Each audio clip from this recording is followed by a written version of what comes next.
அவருடைய நாடாளுமன்ற பதவி முடிவு பெறும் இந்த காலகட்டத்தில் கடந்த ஏப்ரல் மாதத்தில் கட்டாய இந்தியை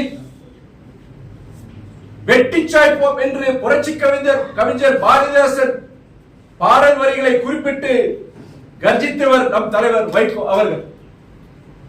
நாடாளுமன்றத்தில் நுழையும் போது 1978ஆம் ஆண்டு அப்போதும் சரி பதவிக்காலம் முடிகின்றது, இனி அந்த சபையில் அவர் அடியெடுத்து வைக்க மாட்டார் என்று தெரிந்து கொண்டு அவருடைய இறுதி கடைசியாக பேசிய அந்த பேச்சு மும்மொழி கொள்கையை எதிர்த்து, இந்திய ஆதிக்கத்தை எதிர்த்து, தன் தமிழ் பற்றை வெளிப்படுத்தி தமிழக நெஞ்சங்களை நெகிழச் செய்தார்.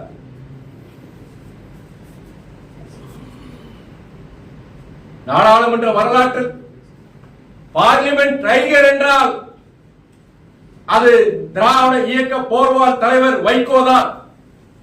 அதை யாராலும் அழிக்க முடியாது, மறுக்கவும் முடியாது.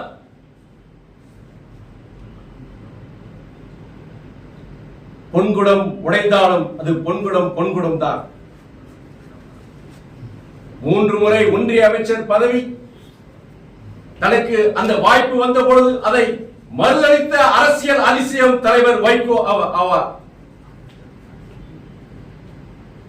மக்கள் பணி, மக்கள் தொண்டே, பொது வாழ்க்கையின் அடிப்படை பண்பு என்று செயல்பட்டு வரும் மறுமலர்ச்சி திராவிட முன்னேற்ற கழகம் என்ற உன்னதமான இயக்கத்திற்கும் அதன் தலைவர் வைகோவிற்கும் பதவி ஒரு பொருட்டல்ல.